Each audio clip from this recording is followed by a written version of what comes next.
Salve Maria. Meus irmãos, eu venho apresentar um questionamento que algumas pessoas fazem. O questionamento é esse: Jesus teria fundado uma instituição? Jesus teria fundado uma igreja? Me acompanhe até o final que você vai achar interessante esse ponto de vista que eu vou colocar aqui. Então, geralmente, quem faz esse questionamento, muitos protestantes o fazem, mas também pessoas que elas não querem seguir nenhuma igreja, mas querem seguir a nosso Senhor Jesus Cristo, como um mestre, né? Como uma pessoa que fez o bem, realmente fez, né? Mas fica só ali na superficialidade, né? Então a pessoa fala que Jesus ensinou bem, Jesus ensinou a amar todos, né? Jesus não discriminou ninguém, e quem inventou essa questão da institucionalidade da religião foi os romanos, a Igreja Católica que inventou isso e teria inventado isso. Esse é um argumento muito forte também entre as pessoas que saem decepcionados das igrejas, das denominações protestantes principalmente, né, os chamados hoje desigrejados. Eles usam muito esse argumento, dizendo que Jesus não teria fundado nada, não teria deixado nenhuma organização. Quero me inspirar aqui quero utilizar, né, na verdade, o livro do Daniel Hobbes, grande historiador da igreja, no seu primeiro volume da história da igreja, Igreja dos Apóstolos e dos Mártires. É o primeiro volume, ele conta ali a história da igreja primitiva, e bem no início do livro, ele fala uma coisa que eu achei muito interessante, que vai servir para nós aqui refletirmos um pouco sobre isso. Logo na página 20, para quem tem, se quiser acompanhar, ele coloca aqui o seguinte, falando da organização da igreja, dos fiéis, né, do clero, das pessoas que aderentes à igreja, ele fala o seguinte: não se pode pôr em dúvida que essa organização existisse, porque todo o empreendimento humano a pressupõe. O próprio sucesso do cristianismo no plano temporal prova que o seu desenvolvimento obedeceu a essa lei profunda da história, segundo a qual o movimento, para se desenvolver, precisa de quadros sólidos, de um princípio de comando, de um método de ação.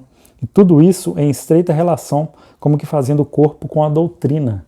Então, ele fala que é uma coisa muito interessante, né? Então, toda vez que a gente for fazer alguma coisa aqui, por exemplo, aqui no plano temporal, né, que não seja algo divino, né, por mandato divino, como veio nosso Senhor Jesus Cristo, o Verbo se encarnou, a gente precisa de uma organização, de uma instituição, né, vai abrir uma empresa, uma instituição filantrópica, ela tem que ter ali um comando, tem que ter, né, uma base ali de organização para se sustentar, para se ter um êxito, para se ter um sucesso.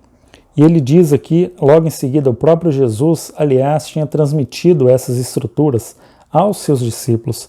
Para quem souber ler os evangelhos, um dos aspectos mais admiráveis da sua atividade sobre a terra é o esforço prático de organização e de instrução que realizou, e cujos efeitos se prolongaram até os nossos dias. Tudo nos prova, olha meus irmãos, esse trecho aqui é um dos mais importantes, que vocês querem que você preste bastante atenção. Tudo nos prova que Jesus, Deus feito homem, sabia perfeitamente que para lhe sobreviver, a sua obra teria necessidade de instituições humanas. Aí eu fico pensando nos desigrejados, pessoas que pensam dessa forma, que Jesus não fez nada, né? Jesus era um mestre lá e podia ser até Deus, né? Mas ele não fundou nada, quem fundou foram os homens. É claro que Jesus, meus irmãos, como o maior educador, o maior mestre, Deus que se fez homem, né, primeiramente, bom deixar bem isso fixado, ele não iria ter essa ingenuidade de não deixar nada pronto, deixar nada preparado. É claro que Jesus tinha ciência que ele estava deixando ali uma instituição que guardaria o depósito da fé apostólica, assim que ele subisse aos céus, terminada a sua obra de redenção aqui na terra. Porque essa verdade que é absoluta, e nosso Senhor mesmo diz, né, em Mateus, no final do do Evangelho de São Mateus, ele fala que crê e for batizado será salvo, quem não crê será condenado. E de ensinar a todas as nações. Essa ordem que Jesus dá de ir de ensinar. Agora imagine Jesus pegando uma Bíblia, né? E dando uma Bíblia para cada um dos apóstolos. Aí o apóstolo São Tiago iria pregar um evangelho, o apóstolo Pedro outro, o apóstolo João um outro evangelho, divergentes entre si, pois é isso que o protestantismo afirma, ou que os relativistas afirmam, que cada um teria uma visão da sua cabeça sobre o evangelho. Não faz sentido. Jesus deixar uma mensagem tão cara aos homens, uma mensagem que veio, né, uma obra redentora que veio para salvar os homens, Jesus deixar assim, de qualquer maneira, ao léu, jogado ao léu. Então, é claro, gente, tudo nos prova isso. E Jesus, ele sabia perfeitamente que para sobreviver à sua obra, ele teria a necessidade dessas instituições humanas. E essa instituição humana, é claro, ela vai ter um princípio de comando, o sucessor de Pedro, né, que é o bispo de Roma, depois posteriormente vai ser chamado Papa, né, alguns séculos depois, mas o Papa, como comanda todas as outras igrejas, é um princípio de comando. Tem o fundador, que é nosso Senhor Jesus Cristo, e a hierarquia da igreja, o bispo de Roma em comunhão com os bispos. E isso fez com que o cristianismo expandisse e levasse essa mensagem, cumprisse a ordem de nosso Senhor de que o evangelho seria pregado a todas as nações. E como o Império Romano era pagão naquela época, e o Império Romano, nós tivemos muitos mártires aí, para quem estuda aí um pouco a história da igreja, a gente sabe que nos primeiros séculos tivemos muitos mártires, né, da fé, que ali plantaram o evangelho. E depois que justamente o Império Romano caiu, a única instituição que ficou de pé foi a Igreja Católica, nessa organização. Imagina se cada um ficasse na sua casa com a Bíblia na mão, que não era possível também, porque a Bíblia naquela época não se dava para ter cada pessoa ter um exemplar da Bíblia. Mas supor que tivesse, não iria dar certo. Provavelmente o cristianismo teria acabado ali já no seu início, meus irmãos, que é um princípio destrutivo, esse princípio do protestantismo. Então, a igreja foi evangelizando, evangelizou os bárbaros, né? Logo ali após a queda do Império Romano, no ano de 400, o ano de 500, foi evangelizando, foram séculos, né, de evangelização, de civilização, foi um trabalho civilizacional da igreja, que foi educando esses bárbaros, que muitas vezes vinham com seus costumes violentos, né, e a igreja foi, pouco a pouco, conquistando esse povo, né. Já em Constantino, a cruz já tem a sua primeira vitória, né, sobre o paganismo, com a declaração da liberdade dos cristãos, né, com aquela visão que Constantino teve da cruz, da batalha, né, e tudo mais. E a gente vê justamente isso, levar o evangelho a todos os povos.